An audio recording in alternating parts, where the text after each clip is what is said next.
Muy buenas noches, como siempre es un gusto saludarlos. Estamos en Sala de Prensa de Noticias Caracol ahora, como siempre, inmediatamente después de la edición central de Noticias Caracol y antes del programa Signo Pesos.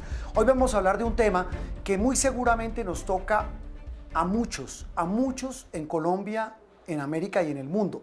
Cuando digo que nos toca en medio de las circunstancias producto de esta pandemia, tienen que ver en el caso específico de la ausencia de clases presenciales para niños y jóvenes de todo el país. Estamos hablando de que, y estaba haciendo cuentas, de que son ya 6 meses que llevan los jóvenes, los menores de todo el país, millones de ellos sin asistir a clases presenciales por cuenta de esta pandemia y de la emergencia que hemos vivido.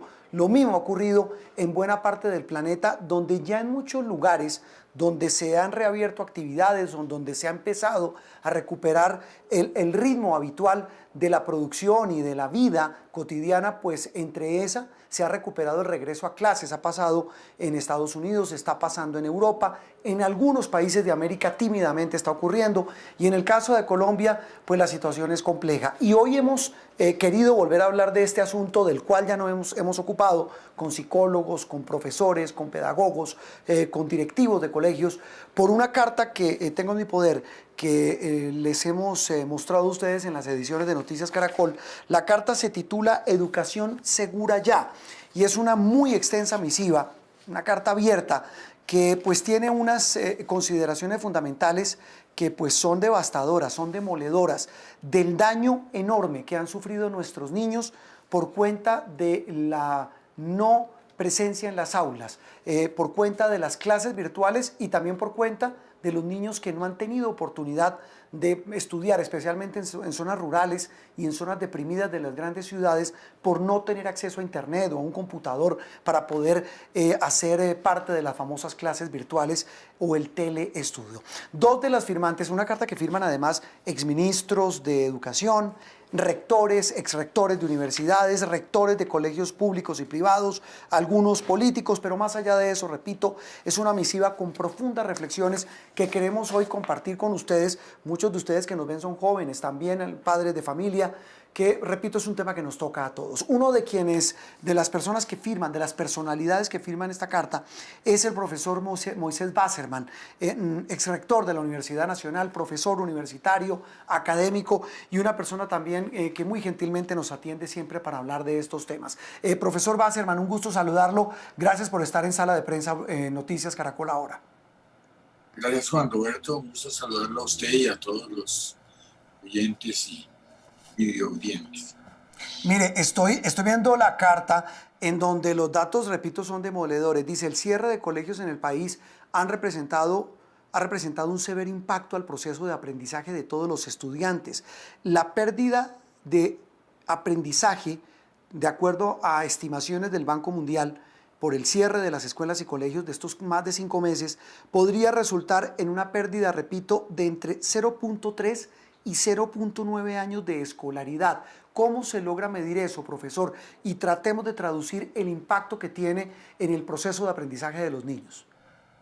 Sí, pues han hecho varios estudios, que usted menciona es del Banco Mundial, pero también en Estados Unidos se hizo un estudio muy amplio con creo que algo así como 12.000 encuestas y ellos llegaron a la conclusión de 0.7 años perdidos, que es algo muy parecido a esto. El hecho es que hay un rezago, es decir, es absolutamente indudable e inevitable que haya un rezago en esta situación de alejamiento de las aulas. Pero además de eso, yo creo que para nosotros en Colombia es especialmente doloroso porque ese rezago es muy desigual, es extraordinariamente desigual, así como tenemos inequidades, desigualdades en otros campos. Este rezago lo que está haciendo es aumentando la brecha entre aquellos que tienen una muy buena facilidad para estudiar y capacidades y materiales para hacerlo en su casa, y aquellos que no las tienen. Entonces, si ponemos ese rango de 0,3 a 0,9, podemos decir que hay unos que están en 0,3 y muchos que están en 0,9, lo cual además de ser grave por la pérdida en sí, es grave por la brecha adicional que se abre entre nuestros jóvenes. Mire, escuchaba también una frase entre padres de familia que hacían esta siguiente reflexión y de la cual también hemos hablado para referirnos a esa dicotomía, a esa disyuntiva entre salud y economía. En este caso hablábamos, escuché la conversación entre salud y educación, y algún padre de familia decía, mira, a mí me da pena, pero es que yo tengo mucho temor de mandar a mi hijo al colegio. Es un temor fundado. Y decía, para respaldar su tesis del miedo, decía, mire, el aprendizaje se recupera, decía ese padre de familia. ¿Eso es así, profesor Wasserman? Eh, el aprendizaje obviamente se recupera, requiere un esfuerzo muy grande después de que pase esto. Eh, Creo que el padre pues está viendo una cara de la moneda, pero no está viendo el panorama completo. La verdad es que los niños, los jóvenes son mucho menos susceptibles al virus, menos susceptibles a la infección, la transmiten menos también, y eso se ve muy claramente en los números que tenemos en la pandemia. Pero es que el daño, y voy a decir algunas cosas, pero el daño, primero hay un daño emocional y un daño psicológico importante. El colegio es un lugar de protección, y el mensaje que han recibido los niños todos estos tiempos es que el colegio es un lugar de amenaza.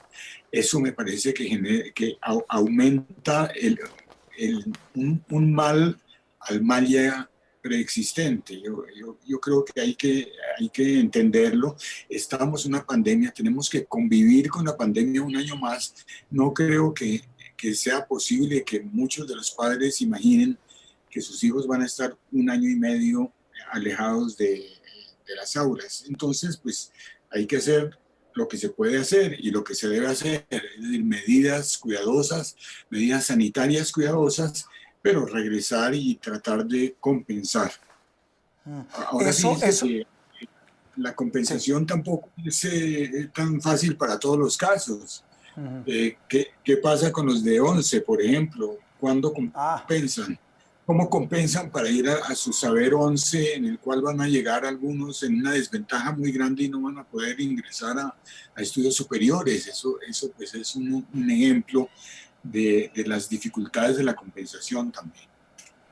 hablábamos, al comienzo lo mencionaba yo y usted lo amplió, profesor Wasserman, el tema de las brechas. Por supuesto, los niños en las escuelas rurales que no tenían ni siquiera acceso a Internet, los niños en sectores marginales de las grandes ciudades, pues tampoco tienen ese acceso.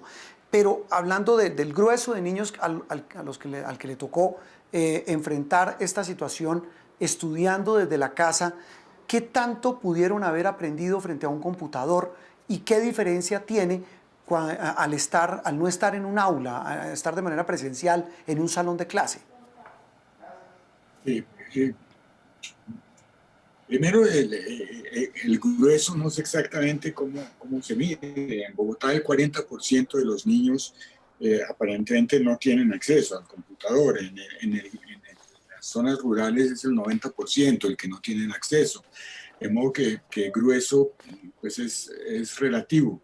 Ahora hay niños, por supuesto, que han tenido las posibilidades y que han logrado aprender algo, no todo lo que hubieran podido en las aulas seguramente, pero algo bueno. Yo he revisado los programas de muchos colegios muy importantes, algunos de los que los rectores están firmando, por cierto, y son programas que no exigen tener conexión en la casa, exigen un computador individual para cada niño. De otra forma Sí. no es posible, y eso se está dando en muy pocos lugares. De modo que creer que realmente los niños están progresando de la misma forma es engañarnos a nosotros mismos. Es engañarnos a nosotros mismos también pensar que clase virtual es simplemente que el maestro se ponga frente al tablero con una cámara. Eso no es tampoco clase virtual. Eso exige unas plataformas supremamente sofisticadas que muchísimos maestros no saben usar y muchos niños tampoco la saben usar. De modo que el impacto es, de todas formas, el impacto en educación, de todas formas, es muy grande. Finalmente, profesor Basserman, uno podría hablar de que este año en materia educativa, por no hablar de los otros renglones, ha sido un año perdido, independientemente de que empiecen a regresar los niños y los muchachos a colegios y universidades. Ha sido un daño un año con un gran daño, con un gran rezago. Implicará necesariamente, y yo pienso que el ministerio está en eso y las secretarías de educación de todos los municipios y departamentos están en eso, se empezará en un proceso de reparación y restauración. Ojalá que logremos hacerlo lo mayor posible y lo mejor posible. Hay que tener en cuenta también, ojalá que los padres también tengan en cuenta que el daño no solamente es el rezago académico, hay un daño emocional y hay un daño psicológico también, que eso también debe ser atendido y también debe ser reparado en el futuro cercano. Indudablemente. Ese es el otro daño. Pues profesor Basserman, ha sido un gusto como siempre y muchas gracias por aportarnos sus opiniones y sus planteamientos sobre este tema que nos, repito, como dijimos al comienzo, nos tocan a todos. Muchas gracias, profesor, que esté muy bien y gracias por estar con nosotros. Muchas gracias a ustedes. Muchas gracias a ustedes. Moisés Basserman, exrector de la Universidad Nacional, quien lideró la iniciativa de esta carta, repito, de la que mencionaba el profesor Basserman, es una carta abierta denominada Educación en Segura Ya, es Sandra García Jaramillo. Ella es docente de la Escuela de Gobierno de la Universidad de los Andes. Sandra, un gusto saludarla, gracias por estar con nosotros y pues usted escuchaba al profesor Basserman, quien firmó la carta, la que ustedes plantearon, y también veo un tema que él mencionaba y es el profundo daño que se le está haciendo y que se le ha hecho y que de no reabrirse las escuelas, dicen ustedes en la misiva, se les seguirá haciendo a los niños y jóvenes que no puedan asistir a clases. Sandra, buenas noches. Buenas noches, Juan Roberto, mucho gusto y gusto saludar a la audiencia también. Bueno, sí, en efecto. Sí, un tema complejo, el de la salud mental de los niños, ¿no? El de la salud mental y el de los daños que son irrecuperables. Yo quiero insistir un poco pues, en lo que decía el profesor Basserman de la salud emocional. De hecho, el Instituto Nacional de Neurociencias, bajo el liderazgo del doctor Jorge Eslava, ha mostrado que más o menos el 88% de los estudiantes ya se han visto afectados en temas de salud emocional. Y muchos de esos daños, si no hay acciones que los reparen, pues van a ser irreparables en el largo plazo. Entonces, son muchos daños que si se siguen acumulando, algunos de ellos desafortunadamente van a ser irrecuperables. Cuando hablamos de esos daños, primero hablemos de esos efectos. ¿Qué daños mentales, emocionales pueden estar sufriendo muchos niños por no asistir de manera presencial a clase? O por no tener clase ni siquiera. Y es que los niños y los adolescentes están sufriendo como un triple choque, ¿no? Porque es el cierre de los colegios más el confinamiento tan prolongado que se tuvo y el choque económico que están teniendo muchos de los hogares. Entonces, pues en los hogares hay un nivel de estrés que es más, es diferente a lo normal. Que se ha vivido y pues que llega a unos niveles tan grandes que se llama incluso estrés tóxico. Y ese nivel de estrés se puede ir acumulando y genera pues unos niveles muy altos de ansiedad que pueden incluso luego recurrir en depresión y pues en estrés que luego tiene efectos en el desarrollo emocional y cognitivo en el mediano y en el largo plazo. Entonces, por eso es que son daños que se pueden ir acumulando si no tomamos acciones ya. Sí, le puedo hacer una confesión a usted, a los televidentes. Mire, vi una pequeña, me va a matar por esta confesión, una pequeña de 12 años de mi casa estallar en cólera por una bobada, por un tema de que el computador se salió del programa en el que estaba en clase y un estallido de ira que no había visto nunca y quedamos todos así. Y yo creo que eso responde un poco a ese planteamiento que usted hace, Sandra. Y es el tema de la irascibilidad de los niños, la falta de tolerancia. Y yo creo que ya la palabra se puede llamar desespero. Y esa mismo personaje me decía, pa, yo quiero volver al colegio. Y le dije, pero mira, hay un tema de riesgo. Y se lo digo, Sandra, como padre de familia. Uno dice, me da miedo. a mí me da miedo, pero ella misma me decía, yo me puedo cuidar, yo soy cuidadosa, y yo le decía, sí, pero no sé si los otros niños lo son. Repito, esa disyuntiva entre la necesidad urgente de que los niños vuelvan a retomar el curso normal de su aprendizaje, de su educación, y el miedo que tenemos todos a un flagelo horrible, a este monstruo invisible que nos tiene a todos aterrorizados. Yo entiendo el miedo, Juan Roberto, pero creo que acá hemos sido un poco irresponsables como adultos en términos del lenguaje que estamos utilizando y el lenguaje de pánico. Yo estoy de acuerdo con lo que dijo el doctor Wasserman frente a la escuela. La escuela es un lugar protector y estamos convirtiendo a la escuela como un lugar de amenaza y estamos mandando un mensaje, o no estamos, algunos adultos están mandando un mensaje que si mandamos a los niños a la escuela, los niños se van a morir. Y eso está muy alejado de la realidad. O sea, cada vez más hay evidencia más contundente a nivel internacional que las tasas de mortalidad y las tasas de severidad en la población infantil son extremadamente bajas. Y no lo estoy diciendo yo, lo dicen revistas médicas. Yo no soy médica ni epidemióloga y no me voy a meter en eso, pero sí sé leer la evidencia científica y el British Journal of Medicine sacó hace poco un estudio mostrando eso. Lancet, que es una revista altamente reconocida también, mostrando efectivamente que la severidad y la mortalidad en los niños es extremadamente baja. Entonces, ¿por qué estamos protegiendo, digamos, por qué se cerraron los colegios en un principio? Pues por muchas razones, así como cerramos el resto de la economía, para proteger no solamente a los niños, sino a toda la comunidad educativa, a todos los adultos que trabajan o trabajamos en la educación, y eso es entendible. Pero luego de 6 meses, y como lo dijo el profesor Wasserman, si vamos a vivir un año más con este virus, pues tenemos que empezar a tratar de convivir con el virus y trabajar en él de la manera más responsable. Creo que tenemos que confiar en nuestros niños y en nuestros adolescentes. Decir que es que los niños no pueden ir porque no se van a poder poner un tapabocas es desconfiar en nuestros propios hijos o en los propios niños que son el futuro del país. Entonces yo creo que ese miedo hay que convertirlo es al contrario en autorregulación y autoeficacia, es decir, somos capaces de sabernos cuidar y cuáles son esas acciones que vamos a llevar a cabo para minimizar el riesgo. El riesgo cero no existe, así como tampoco existe el riesgo de cero si usted se monta en un bus, también hay un riesgo. Entonces, ¿qué acciones vamos a tomar como comunidad para minimizar ese riesgo?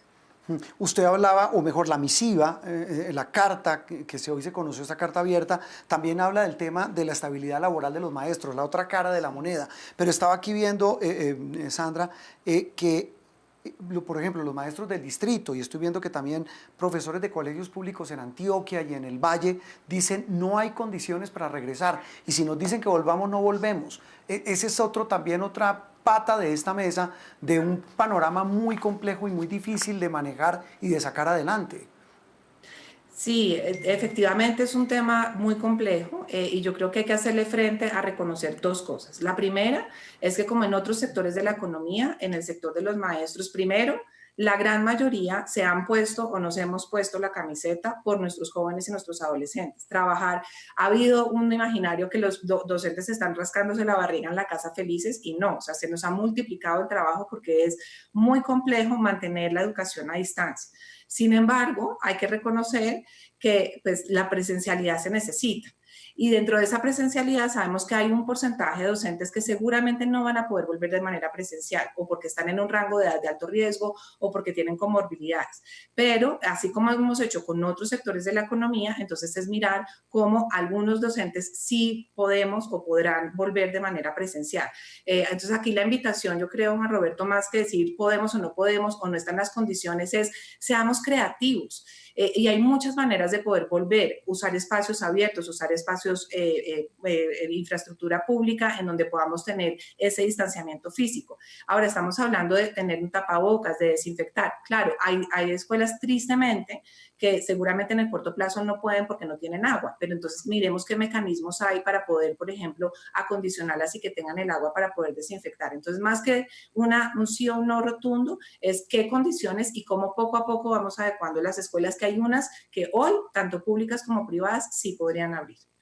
Y ahí hay otro elemento, pues básicamente más una reflexión para hacer que una pregunta, Sandra, y es que muchos padres ya desde esta semana, de los días anteriores, han tenido que volver a salir porque se está retomando la actividad normal de la economía y se vuelve un lío enorme los niños solos. Ese es el otro enorme problema. Sí, ese es un drama. De hecho, hoy estaba circulando en redes un video aterrador de unos niños menores de 5 años que se quedaron encerrados en su casa. Me imagino que usted ya lo conoce, justamente porque su mamá tuvo que salir a trabajar y esas son escenas que no veíamos hace 30 años de niños literalmente encerrados bajo llave, en donde literalmente están corriendo más riesgo ahí, ¿no? De quemarse, de ahogarse, de tener algún accidente. Y lo otro es el cuidado que ahora está sucediendo en las niñas adolescentes que ahora les están pidiendo que cuiden a sus hermanitos. Entonces son niñas que también están dejando de estudiar y sabemos por datos anteriores, incluso a la pandemia, que las niñas jóvenes cuando dejan de estudiar, por lo general es precisamente por estar al cuidado de otros en el hogar. Entonces acá estamos multiplicando desafortunadamente ciclos de pobreza y de inmovilidad social a causa de este cierre tan prolongado. Es importante ese imperativo, como dicen ustedes en esta carta que firman rectores de universidades, rectores de colegios, exministros, exviceministros de educación. Es imperativo que los niños vuelvan ya a clases. Sandra, ha sido un gusto que nos haya acompañado. Sandra García, de la Escuela de Gobierno de la Universidad de los Andes. Muy amable. Bueno, buenas noches. Hasta luego. A ustedes muy amables. Tal vez un dato final que trae esta carta. Dice y citan al director regional para Europa de la Organización Mundial de la Salud. Abro comillas, lo que sabemos es que no podemos abrir las sociedades sin abrir las escuelas. Este ha sido el mayor trastorno en la historia de la educación, con 1.600 millones de escolares afectados en 190 países. Estamos hablando de un tema tan o más importante que la crisis que ha generado en la economía y en la salud el COVID-19. Hasta aquí Sala de Prensa de Noticias Caracol Ahora. A continuación, Signo Pesos con Víctor Grosso y toda la información económica aquí en Noticias Caracol Ahora. Feliz noche para todos.